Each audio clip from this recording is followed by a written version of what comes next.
Hello दोस्तों, स्वागत है आपका शिक्षा क्लासेस पर।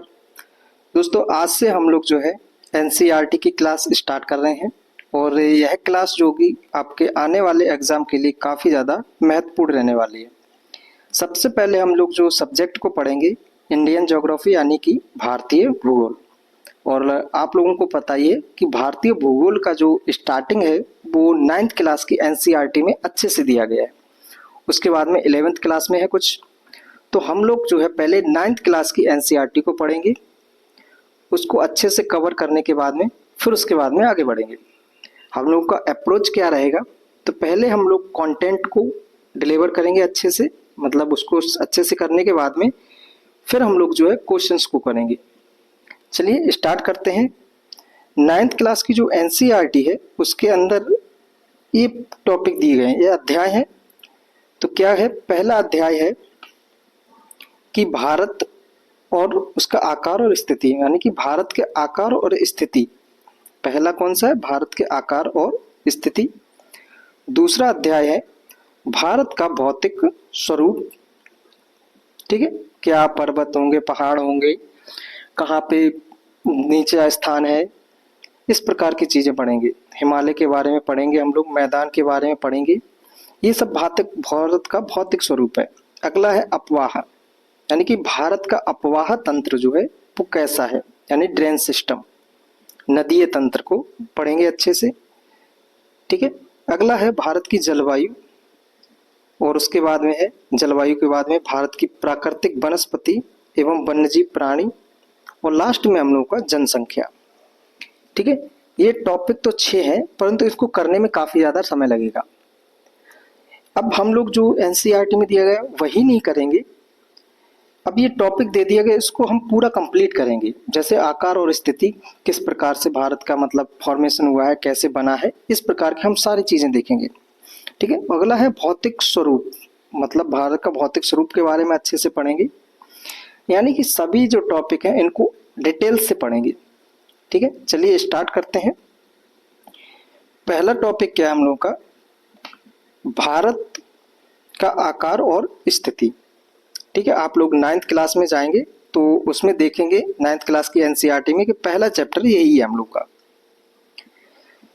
तो क्या है कि भारत का आकार कैसा है, तो हम लोगों को पता है भारत का आकार जो है वह त्रिभुज के आकार का है। इसकी स्थिति कहाँ पे है, तो यह हिंद महासागर में स्थित है। ठीक है, अब भारत को ग्लोब पर देखेंगे कहाँ पे क्या है, तो उसको जानने से पहले कुछ टर्म्स हैं उनको जानना जरूरी है। जैसे कि होते हैं अक्षांश और देशांतर रेखाएं। कौन सा है, अक्षांश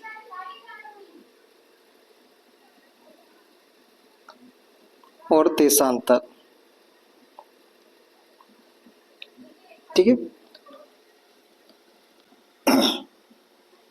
तो अक्षांश रेखा क्या होती हैं, यानी कि पृथ्वी पर कुछ रेखाएं खींची हुई नहीं है। ठीक है, ये सब काल्पनिक है, यानी कि मान लीजिए ये हमारा क्या है, पृथ्वी का मॉडल है, यानी कि प्रारूप है। अब इस पर जो है 2 प्रकार की रेखाएं खींची गई, एक खड़ी और दूसरी लेटी हुई। जो लेटी हुई रेखाएं हैं उनको बोला गया अक्षांशीय रेखा, यानी कि लैटिट्यूड। ठीक है, लेटी हुई जो है उनको क्या बोला गया, लैटिट्यूड। और जो खड़ी हुई है इनको बोला गया लॉन्गिट्यूड, यानी कि देशांतर रेखाएं। ठीक है, अब ये हमारा है अक्षांशीय रेखाएं जो है ग्लोब पर मतलब कितनी है, तो टोटल अगर कुल की बात की जाए कितनी होती हैं, कुल अगर पूछा जाए कुल अक्षांश रेखाएं तो कुल होती हैं 181। ठीक है, परंतु जो है हम लोगों को इतनी दिखती नहीं है, काउंट नहीं हो पाती। काउंट कितनी होती है, तो 179, क्योंकि पोलर वाली जो है, ध्रुव वाली, वो काउंट नहीं होती है। ठीक है, तो इसलिए हम लोगों का आंसर जो माना जाएगा 179। तो अक्षांश रेखाएं कौन सी होती हैं, जो खड़ी लेटी हुई होती हैं, और देशांतर रेखाएं जो होती हैं वो खड़ी हुई होती हैं। ठीक, अब देखना है कि भारत की स्थिति ग्लोब पर कहाँ पे है। आइए देखते हैं, ये हमारा क्या है, ग्लोब है। ठीक है, ये ग्लोब है, तो इस पे भारत की स्थिति कहाँ पे दिख रही है हम लोगों को? ये वाला क्षेत्र हमारा क्या है? भारत है। आइए इसको भी देखते हैं, समझते हैं अच्छे से। ये 0 डिग्री लाइन है, दिख रही है आप लोगों को? ये क्या है? 0 डिग्री अक्षांश रेखा है। ठीक है, पृथ्वी पर जो है कई सारी रेखाएं हैं। तो हमारी देखो, ये हमारी पृथ्वी हो गई। ठीक है, अब इस पर जो है कुछ रेखा है, ये हमारी 0 डिग्री रेखा है। उसके बाद में ऊपर 23.5 डिग्री, नीचे 23.5 डिग्री। ठीक है, 23.5 डिग्री नॉर्थ और 23.5 डिग्री साउथ। इसके ऊपर भी है 66.5 डिग्री नॉर्थ और 66.5 डिग्री साउथ। ठीक है, अब जो ये रेखाएं हैं, जैसे 23.5 डिग्री नॉर्थ वाली है, इसको बोलते हैं कर्क रेखा। कर्क रेखा। और जो 23.5 डिग्री साउथ में, इसको बोलेंगे मकर रेखा। मकर रेखा। और जो 0 डिग्री है, इसको बोलते हैं भूमध्य रेखा। भूमध्य रेखा। ठीक है, अब भारत देखिए, अगर हम इसको आधार माने 0 डिग्री को, 0 डिग्री को क्या मान लिया हम लोगों ने? आधार मान लिया। ठीक है, तो हमारा भारत किस तरफ है? दिशाएं हम लोगों ने पढ़ी हैं, कितनी होती हैं? मेनली मुख्यतः हम लोगों की 4 दिशाएं होती हैं, नॉर्थ, साउथ, ईस्ट और वेस्ट, यानी उत्तर, दक्षिण, पूरब और पश्चिम। तो भारत को अगर हम इसको आधार मानकर देखें तो भारत किस तरफ है? उत्तर की तरफ स्थित है। ठीक है, तो भारत तो एक तो हमें मिल गया कि भारत जो है उत्तरी गोलार्ध में है। कहाँ पे है? उत्तरी गोलार्ध। अगर हम ये वाली लाइन को बेस माने, दिख रही है ना, 0 डिग्री देशांतर रेखा। ठीक है, इसको जो हम आधार मानेंगे तो हमारा, अगर हम इसको यहाँ पे इसको आधार मान लिए तो किस तरफ है भारत? यहाँ पे स्थित है। तो ये वेस्ट रहा हमारा, ये ईस्ट रहा। ठीक है, तो किस तरफ है? ईस्ट की तरफ है। तो हम बोल सकते हैं भारत की स्थिति जो है उत्तर पूर्वी गोलार्ध में है। तो हम लोगों को आंसर मिल गया, भारत ग्लोब पर कहाँ पे है? भारत ग्लोब पर उत्तर पूर्वी गोलार्ध में है। उत्तर पूर्वी गोलार्ध। ठीक है, अब इसमें देखिए, अक्षांश रेखाएं क्या करती हैं? टच करनी है। अब ये तो एक 0 डिग्री है, इसके बारे में और भी इस तरह से बढ़ती जाएंगी। तो यहाँ पे जो टच करेगी रेखा, उसको बोलेंगे 8 डिग्री और 4 मिनट जो है वो टच करेगी। कितना? 8 डिग्री 4 मिनट। ये वाली लाइन जो है इसको टच करेगी कितना? 8 डिग्री 4 मिनट। इसी प्रकार से यहाँ ऊपर भी टच करेगा भारत की अक्षांश रेखा, तो कितनी है? 37 डिग्री 6 मिनट। ये अक्षांश रेखा हो गई। उसके बाद में यहाँ पे देशांतर रेखा, ये टच करेगी, यहाँ पे कितना होगा? तो 68 डिग्री 7 मिनट। और दूसरी हम लोगों की यहाँ पे एक होगी, इसको बोलेंगे 97 डिग्री 25 मिनट। ठीक है, ईस्ट। तो भारत की ये क्या होगी? बाउंड्री हो गई, अक्षांशी और देशांतरी। ठीक है, अब इसको हम यहाँ पे देखेंगे अलग से। देखिए, ये हमारी क्या पे, यहाँ पे देखा था ऊपर नॉर्थ में, तो कितना था? 37 डिग्री 6 मिनट। ये एनसीईआरटी से लिया हुआ है।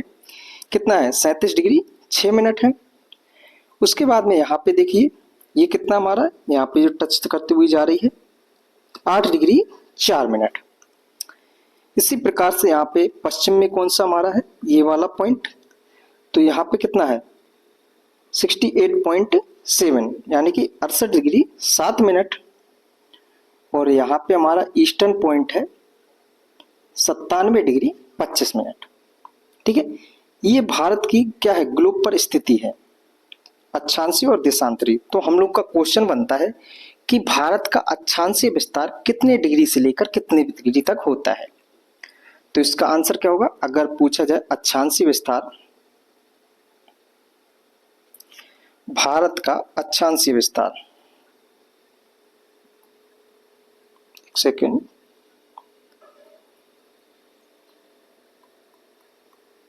भारत का अक्षांशीय विस्तार तो कितना है 8 डिग्री 4 मिनट नॉर्थ से लेकर 37 डिग्री 6 मिनट नॉर्थ। अब आप लोग के मन में आएगा कि सर ये तो साउथ में है, तो आपने नॉर्थ क्यों लिखा। हमको अपने भारत के हिसाब से नहीं चलना है, हमको किसके हिसाब से चलना है, ग्लोब के हिसाब से। अब यहाँ पे हमारा ग्लोब है ये पूरा, ठीक है। अब भारत की स्थिति मतलब कहाँ पे है, तो उत्तर की ओर है, तो इस वजह से इस वाले पॉइंट को भी हम क्या कहेंगे, उत्तर कहेंगे, और इन दोनों पॉइंट को भी हम क्या कहेंगे, ईस्ट कहेंगे। ठीक है, अगला भारत का देशांतरीय विस्तार। भारत का देशांतरीय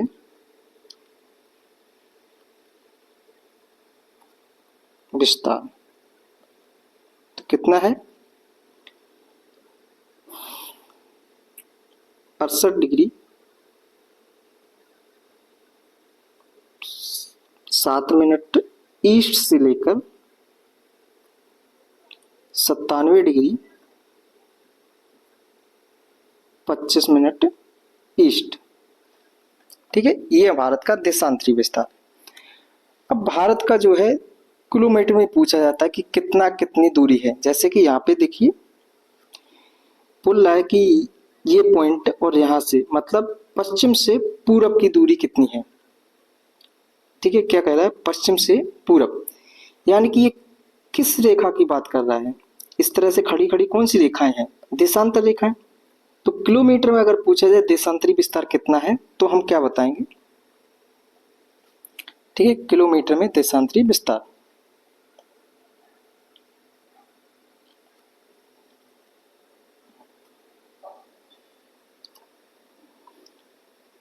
या पहले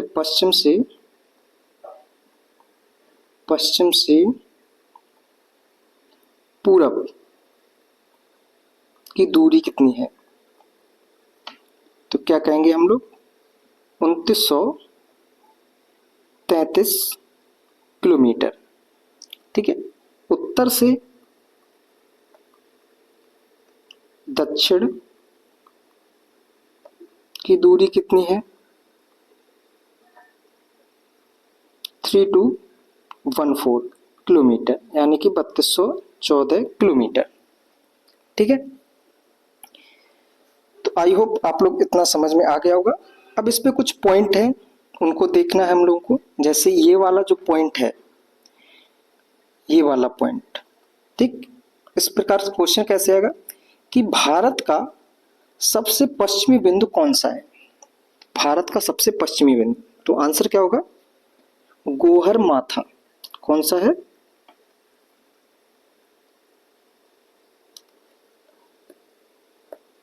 गोहर माथा।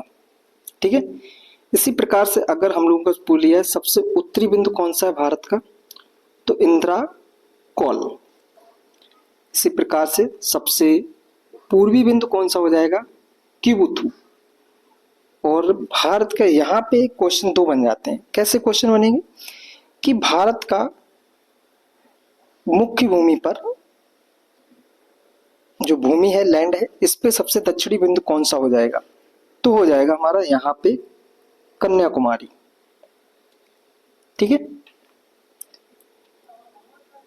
उसके बाद में अगर पूछा जाए भारत का सुदूरस्थ दक्षिणतम बिंदु कौन सा हो जाएगा, तो यहाँ पे निकोबार पे 6 डिग्री 45 मिनट जो है वो है हमारा कितना, तो इंदिरा पॉइंट है। तो इसको हम लिख ले रहे हैं।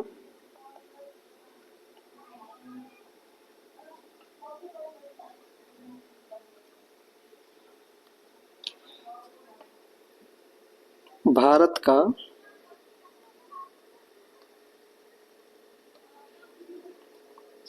सबसे उत्तरी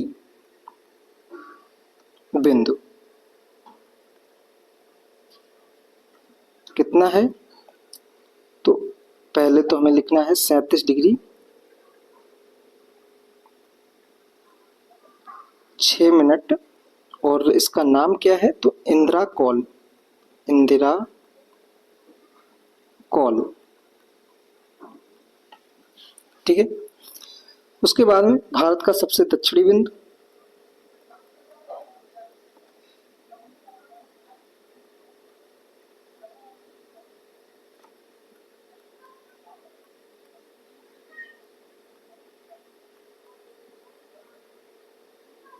बिंदु मुख्य भूमि पर, कहाँ पे है, मुख्य भूमि, मुख्य भूमि तो कौन सा है, 8 डिग्री 4 मिनट, 8 डिग्री 4 मिनट, और इसको बोलते हैं कन्याकुमारी, कन्याकुमारी, केप केमोरी या कन्याकुमारी। ठीक है। उसके बाद में आएगा भारत का सबसे सुदूरस्थ दक्षिणतम बिंदु, भारत का सबसे सुदूरस्थ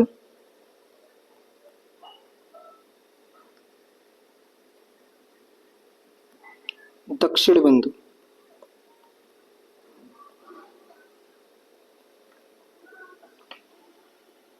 ठीक है, तो कौन सा है, इंदिरा पॉइंट।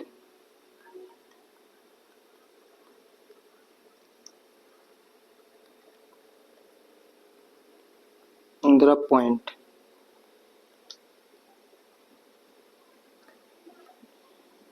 कितना है, तो 6 डिग्री 45 मिनट।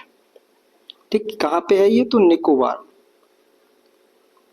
निकोबार।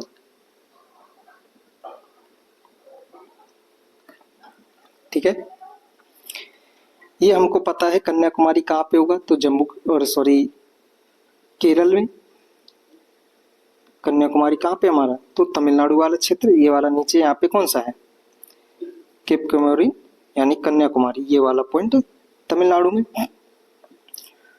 उसके बाद में हमारा ये वाला पॉइंट जो है इस ये कहाँ पे है, तो जम्मू कश्मीर। ठीक, अगला पॉइंट को लिखते हैं,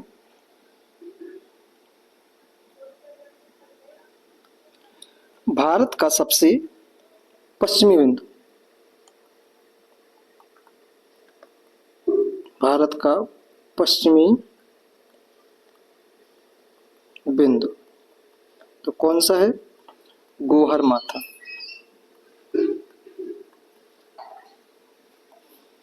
कितना है, 68 डिग्री 7 मिनट। कहाँ पे है, तो गुजरात।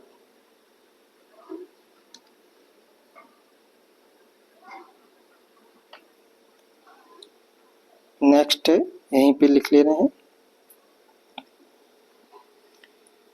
भारत का सबसे पूर्वी बिंदु, पूर्वी बिंदु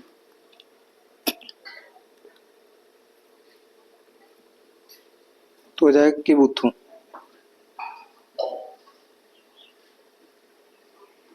ये कहाँ पे है, तो अरुणाचल प्रदेश।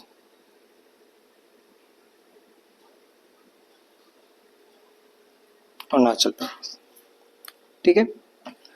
कौन कौन से पॉइंट देख लिए हम लोगों ने, ये वाला पॉइंट जो है इसको बोलेंगे गोहर माथा, और ये वाला पॉइंट है इसको बोलेंगे किबुथु।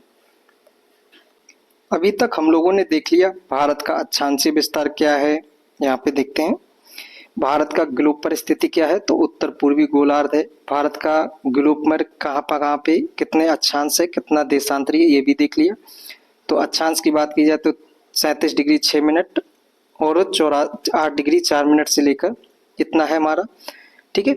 उसके बाद में देशांतरी विस्तार भी देखा, इनको पॉइंट को भी देख लिया। सबसे उत्तरी पॉइंट इंदिरा कोल, सबसे दक्षिणी पॉइंट कौन सा हो जाएगा, तो केप कमोरिन यानी कन्याकुमारी।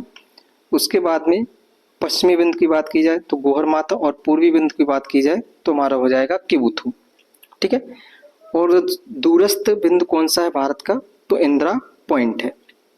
इतना हम लोगों ने अभी तक कवर कर लिया है। चलिए अब देखते हैं भारत का क्या है सामान्य परिचय। इससे पहले कुछ चीजें और देखनी है, जैसे कि भारत को जो है यहाँ पे एक रेखा आपको दिख रही होगी, ये वाली रेखा, ठीक है।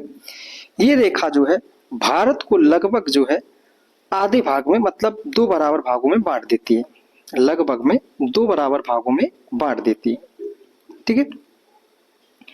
अब इससे पहले यहाँ पे समझते हैं ये वाला जो क्षेत्र है 0 से 23.5 डिग्री वाला क्षेत्र, ठीक, यहाँ तक कि हम लोग 30 भी मान सकते हैं। 0 से 30 डिग्री वाला जो क्षेत्र होता है उसको कहते हैं उष्णकटिबंधीय क्षेत्र, और उससे ऊपर वाला जो क्षेत्र होता है उसको बोलते हैं उपोष्ण कटिबंधीय क्षेत्र। तो जो 0 से 30 डिग्री वाला क्षेत्र होता है उसको होते हैं उष्ण कटिबंधीय क्षेत्र। तो भारत को जो है 2 बराबर भागों में बांटा कर्क रेखा में, ये वाली हमारी क्या है कर्क रेखा है, ठीक है। इससे नीचे वाला जो क्षेत्र कहलाएगा वो किस में आएगा उष्ण कटिबंधीय, और इससे ऊपर वाला जो क्षेत्र होगा वो किस में कहलाएगा उपोष्ण में। तो भारत को जो है यानी कि जो अक्षांश रेखा है वो जलवायु का निर्धारण करती हैं, ठीक है। तो भारत की ये वाला जो क्षेत्र है यहाँ से ये वाला क्षेत्र, इसको बोलेंगे उपोष्ण। भारत का किस में आ गया क्षेत्र उपोष्ण, उपोष्ण कटिबंधीय क्षेत्र। और जो इससे कर्क रेखा से नीचे वाला जो क्षेत्र है वो किस में आ गया भारत का, तो उष्ण कटिबंधीय क्षेत्र, उष्ण कटिबंधीय क्षेत्र।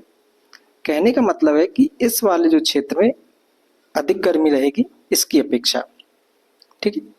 चलिए तो देशांतर रेखाएं जो वो होती हैं वो किसका निर्धारण करेंगी, समय का निर्धारण करती हैं, और जो अक्षांश रेखा है वो जलवायु का निर्धारण करती हैं।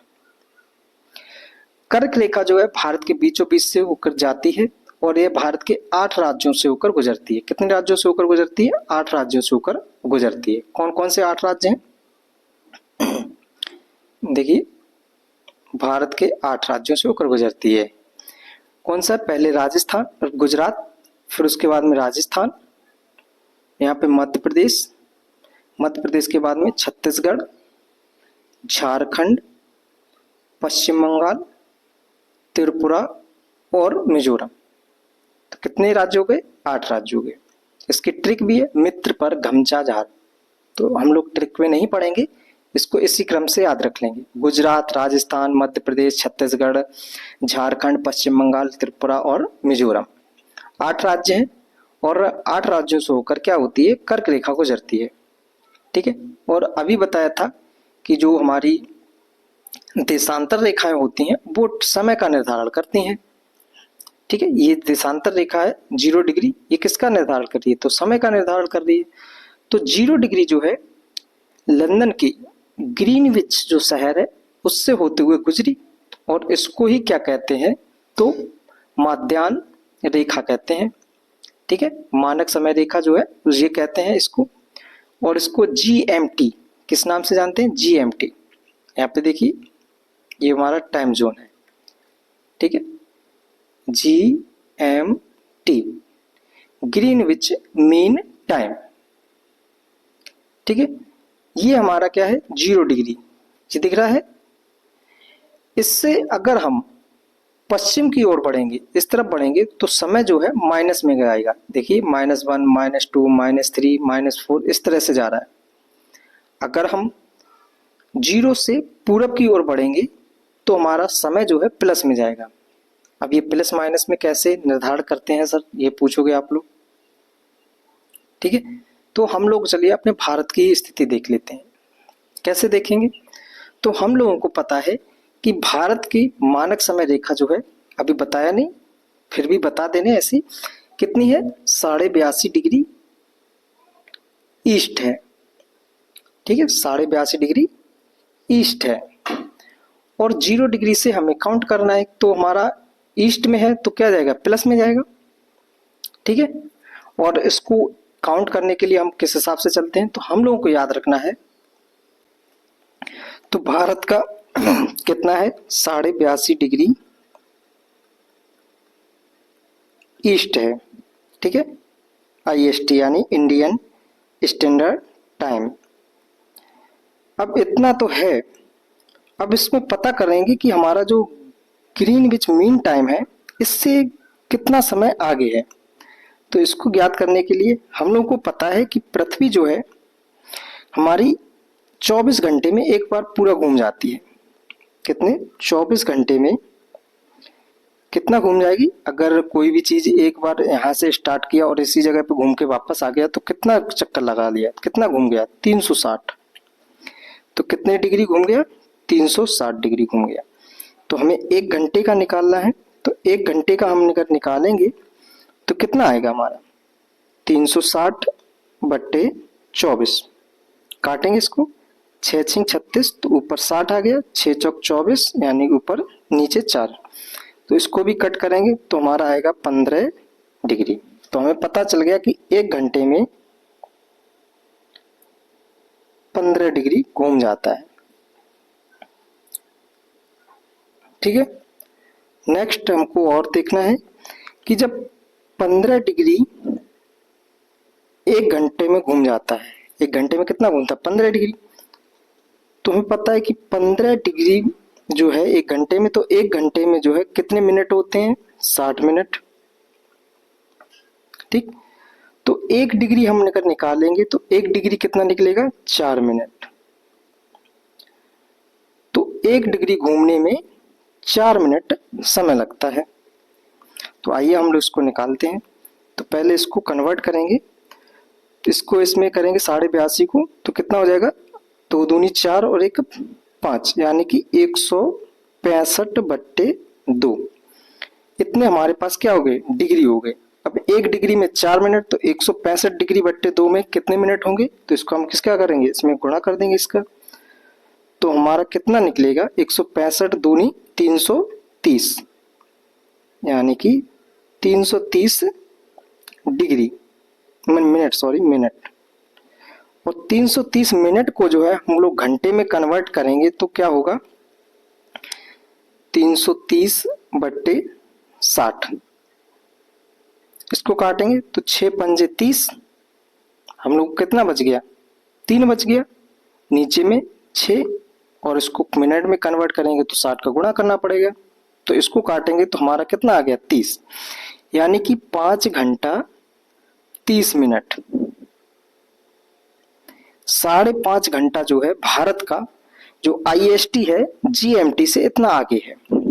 ठीक, तो आप लोग समझ में आ गया होगा कि टाइम को भी हम कैसे काउंट करते हैं। अगर हम यही वेस्ट की तरफ, पश्चिम की तरफ बढ़ते तो हमारा टाइम माइनस में जाता, और हम किस तरफ जा रहे हैं, तो पूरब की तरफ जा रहे हैं, तो हमारा टाइम किस में चलेगा, प्लस में चलेगा। ठीक, तो भारत का जो है समय 5.5 घंटे आगे है। ठीक है, भारत का समय कितना है, 5.5 घंटे आगे है, किससे, तो GMT से, ग्रीनविच मीन टाइम जो है लंदन से गुजरती है, उससे इतना समय आगे है।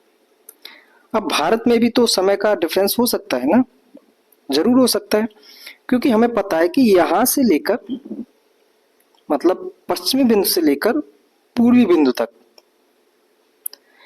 लगभग में हमारे 29 डिग्री का डिफरेंस आ जाता है। लगभग में कितने, 29 डिग्री, कुछ और आएगा आगे। तो जब हमें पता है कि 1 घंटे में, 1 घंटे मतलब घूमने के लिए कितने डिग्री का, 15 डिग्री घूम जाती है, मतलब 1 घंटे में 15 डिग्री घूम जाती है, तो यहाँ पे लगभग में 30 डिग्री है।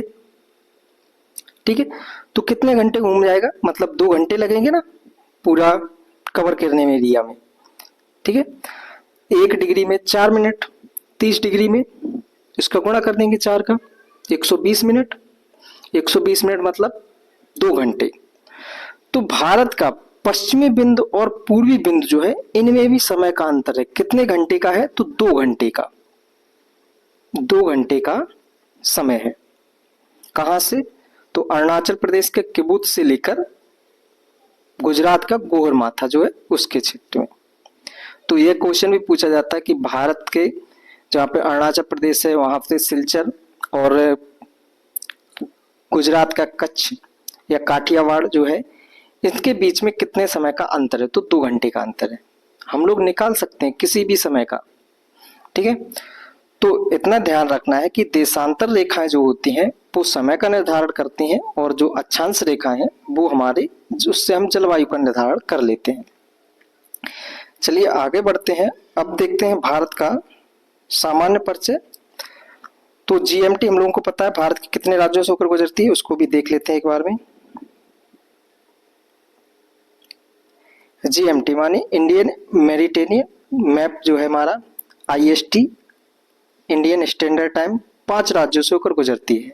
कहां से, तो इलाहाबाद के नैनी, कौन सा क्षेत्र है, उत्तर प्रदेश के इलाहाबाद, इलाहाबाद के नैनी,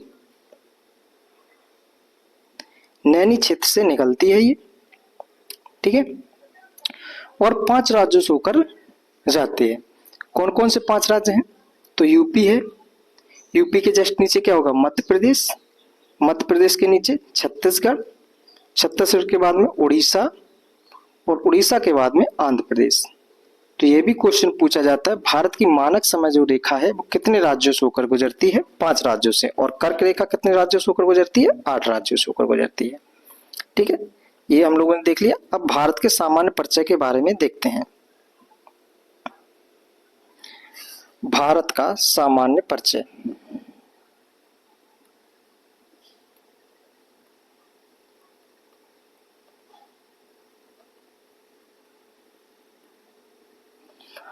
परिचय क्या है भारत का सामान्य परिचय। तो पहले तो हमें कुछ चीजें याद रखनी चाहिए, जैसे भारत का कुल क्षेत्रफल कितना है और क्षेत्रफल के हिसाब से कितना स्थान है। पहले क्षेत्रफल, भारत का कुल क्षेत्रफल जो है 32,87,263 किलोमीटर। ठीक है, वर्ग किलोमीटर। क्षेत्रफल जो क्या आता है, वर्ग में आता है। और यह अगर पूछा जाए विश्व के कितने परसेंट क्षेत्र को मतलब घेरता है, तो 2.43% को क्या करता है, घेरता है प्रतिशत में। और इसके बारे में और याद रखना है कि यह भारत जो है विश्व का 7वां बड़ा देश है। कितना है, विश्व का 7th नंबर का देश है। क्षेत्रफल के हिसाब से बता रहे हैं ये क्षेत्रफल। ठीक है, अगर बात की जाए कि जनसंख्या में, जनसंख्या, तो भारत की जनसंख्या में भारत का स्थान 2nd है। और ये किसके हिसाब से बता रहे हैं, तो 2011 की जनगणना के हिसाब से, 11 की जनगणना के हिसाब से है ये। ठीक है, और इसका परसेंटेज में याद रखना है कितना है, तो 17.5%, 17.5%। ठीक है, अब इससे पहले कुछ देश हैं, वैसे भारत का 7वां स्थान है, तो इससे पहले 6 देश रहे होंगे, वो कौन कौन से हैं। यहाँ पे जनसंख्या में दूसरा स्थान है, तो पहले नंबर पे कौन होगा, फर्स्ट नंबर पे कौन है, तो चीन है। ठीक है, और जन क्षेत्रफल में कौन कौन से देश हैं उनको देखते हैं। देखिए सबसे पहले कौन है क्षेत्रफल में सबसे बड़ा, रूस, कितना है, कितना एरिया कवर करता है, तो 17.09%। उसके बाद में कनाडा, फिर यूएसए यानी कि अमेरिका, चीन, ब्राजील, ऑस्ट्रेलिया और भारत, ये बाकायदा दिया गया एनसीईआरटी के अंतर्गत। ठीक है, वहीं से लेके आए। हम लोग पहले भी कह चुके हैं कि हम लोग का आधार जो रहेगा वो एनसीईआरटी रहेगा। ठीक है, तो सबसे बड़ा कौन सा है, रूस क्षेत्रफल में, दूसरे नंबर पे कनाडा, पहला, दूसरा, तीसरा, चौथा, पांचवा, छठा और भारत का स्थान 7वां है। ठीक है, इसके बाद में भी है अर्जेंटीना, कजाकिस्तान, अल्जीरिया, तो उनको याद नहीं रखना, इतना याद रख लेना है बस। तो भारत का 7वां स्थान है। इससे पहले रूस, कनाडा, अमेरिका, चीन, ब्राजील, ऑस्ट्रेलिया और भारत है। ठीक, तो इतना समझ में आ गया कि भारत का क्षेत्रफल कितना है, 32,87,263। विश्व में इसका स्थान कितना है, तो 7वां है। और कितने परसेंट एरिया को कवर करता है वर्ल्ड के, तो 2.43% को। जनसंख्या में भारत का स्थान कितना है, तो सेकंड नंबर पे है, और यह 2011 की जनगणना के अनुसार है। पहले नंबर पे कौन है, तो चीन हो गया। ठीक है, ये भारत के मतलब सामान्य परिचय के बारे में इतना याद रखना है। अगला याद रखना है, भारत में कुल राज्यों की संख्या कितनी है।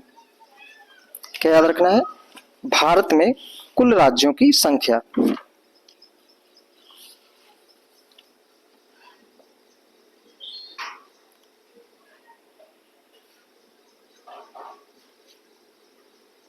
में राज्यों की संख्या कितनी है, तो 28 राज्य हैं और 8 यूटी हैं। ठीक है, 28 राज्य और 8 यूटी।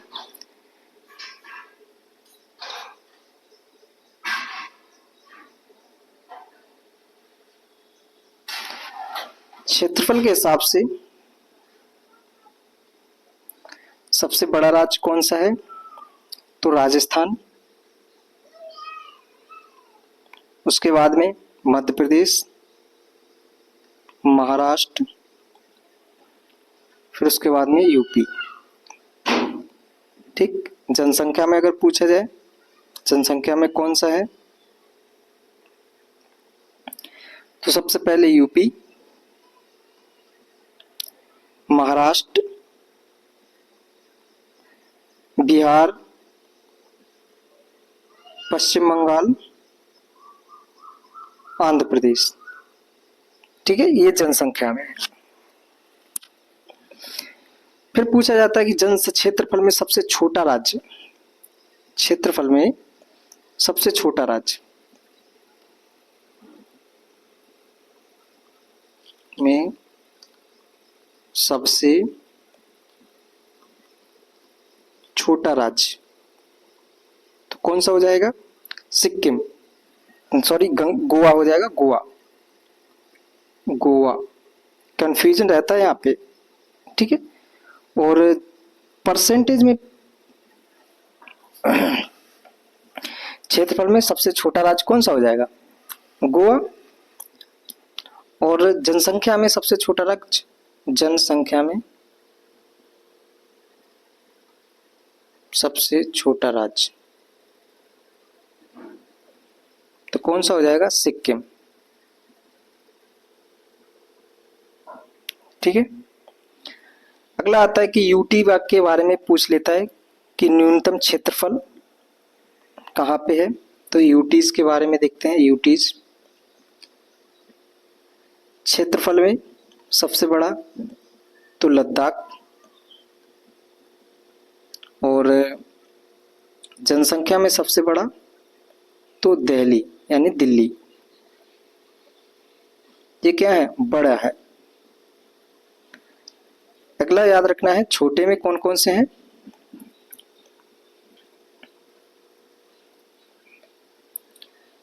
क्षेत्रफल में और जनसंख्या में, दोनों में सबसे छोटे जो हैं लक्षद्वीप।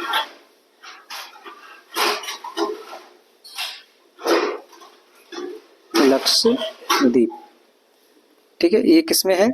तो सबसे छोटे यूटी है, छोटे में। ये चीजें इतनी याद रखनी है। आइए हम लोग भारत के मैप में देख लेते हैं कहाँ कहाँ पे क्या क्या चीजें हैं। यहाँ पे देखिएगा, ठीक है। क्षेत्रफल में पहले तो भारत, ये भारत का मैप है। इसका आकार कैसा है? तो त्रिभुज के आकार का है, ठीक है। ये प्रायद्वीपीय है, भारत का हिस्सा है, मतलब भारत का आकार प्रायद्वीपीय है। और इसके अंदर टोटल राज्यों की संख्या कितनी है? तो 28 है। और यूटी कितने हैं? तो 8 हैं। तो क्षेत्रफल के हिसाब से सबसे बड़ा राज्य कौन सा हो जाएगा? राजस्थान। दूसरे नंबर पे मध्य प्रदेश, तीसरे नंबर पे महाराष्ट्र। अब देख रहे हैं ना, क्रम से आ रहा है, 1, 2 और 3। उसके बाद में यहाँ पे जब मार देना है यूपी 4। तो राजस्थान, मध्य प्रदेश, महाराष्ट्र, उसके बाद में उत्तर प्रदेश। ये हमारे क्या हो गए? तो क्षेत्रफल में सबसे बड़े राज्य। अब बात करते हैं क्षेत्रफल में सबसे छोटा राज्य। तो क्षेत्रफल में सबसे छोटे राज्य की बात करें तो ये रहा हमारा, ये क्या है? गोवा। क्षेत्रफल में सबसे छोटा राज्य कौन सा हो जाएगा? गोवा, ठीक है। जनसंख्या में सबसे छोटे राज्य की बात करें तो ये हमारा क्या रहा? सिक्किम। जनसंख्या में सबसे छोटा राज्य कौन सा है? सिक्किम है, ठीक है। अब बात करते हैं यूटी में सबसे बड़ा यूटी क्षेत्रफल में कौन सा है? तो ये वाला हमारा पूरा क्षेत्र क्या रहा? लद्दाख वाला। क्षेत्रफल के हिसाब से सबसे बड़ा यूटी है, ठीक है, लद्दाख। और अगर जनसंख्या में पूछा जाए तो क्या हो जाएगा? तो दिल्ली हो जाएगा, ठीक। ये क्या है? लद्दाख है। और क्षेत्रफल के हिसाब से सबसे बड़ा यूटी है दिल्ली। ये रहा दिल्ली हमारा। यहाँ पे क्या होगा हमारा? सबसे बड़ा जनसंख्या में, ठीक है, दिल्ली है। उसके बाद में यूटी में ही सबसे छोटा जनसंख्या ले लो या फिर क्षेत्रफल ले लो, दोनों में क्या रहेगा? लक्षद्वीप रहेगा, ठीक। तो यही चीज अभी तक हम लोगों ने देखी थी।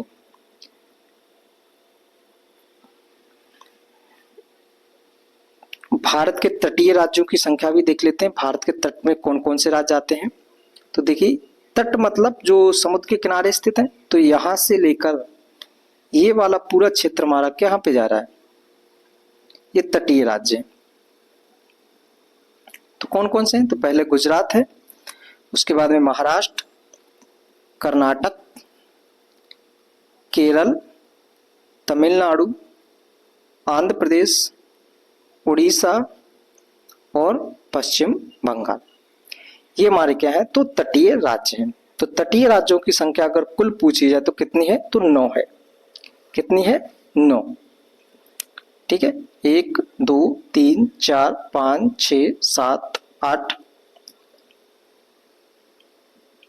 ठीक है। और एक ये वाला गोवा 9। तो टोटल तटीय राज्यों की संख्या कितनी है? 9 है। ये भी पूछ सकता है अरब सागर की ओर कितने राज्य हैं और पश्चिम बंगाल की ओर कितने राज्य हैं। तो अरब सागर की ओर 1 गुजरात, दूसरा महाराष्ट्र, तीसरा गोवा, चौथा कर्नाटक और फिर उसके बाद में 5वां केरल, ठीक है। इसी प्रकार से पश्चिम बंगाल में भी पूछ सकता है कितने हैं। बे ऑफ बंगाल वाले जो खाड़ी है उधर तो 4 राज्य, तमिलनाडु, आंध्र प्रदेश, उड़ीसा और पश्चिम बंगाल। अब बात आती है कि सबसे अधिक किसकी तटरेखा है, सबसे कम किसकी तटरेखा है, ये भी क्वेश्चन बनता है। तो सबसे अधिक जो है तटरेखा जो किसकी है? तो गुजरात की है। और सबसे कम तटरेखा वाला अगर पूछा जाए तो गोवा है, ठीक है। इनके क्रम को हमें देखना है। तो ये रहा भारत के तटीय राज्य कौन कौन से हैं? तो गुजरात है, महाराष्ट्र है, गोवा, कर्नाटक, केरल, तमिलनाडु, आंध्र प्रदेश, उड़ीसा और पश्चिम बंगाल। तो सबसे अधिक हमारा किसकी लगती है तटरेखा है? तो गुजरात की है। क्वेश्चन यहां से दूसरी प्रकार से भी बन सकता है। कैसे बनेगा कि सबसे अधिक यूटी हो या फिर राज्य हो, यानी कि संघ और राज्य, इनमें से सबसे अधिक तटरेखा किसकी लगती है, तब हमारा आंसर हो जाएगा अंडमान निकोबार।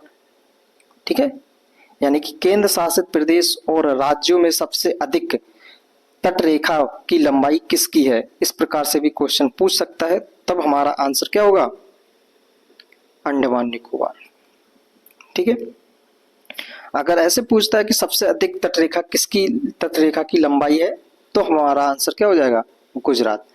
अगर उसके अंदर केंद्र शासित प्रदेश नहीं दिया गया हो, तब हम गुजरात को ही लगाएंगे। अगर केंद्र शासित प्रदेश मेंशन करके दे रहा है, तब हमारा आंसर बदल जाएगा, तब हो जाएगा अंडमान निकोबार।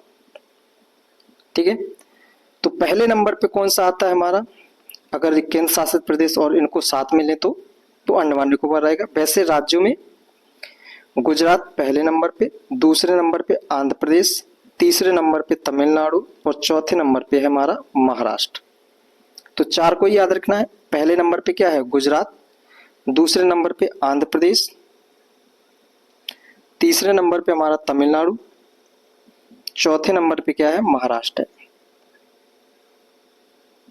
ठीक, तो इनको याद रखना है। तो ये हमारे क्या हो गए, तट रेखा वाले राज्य हो गए।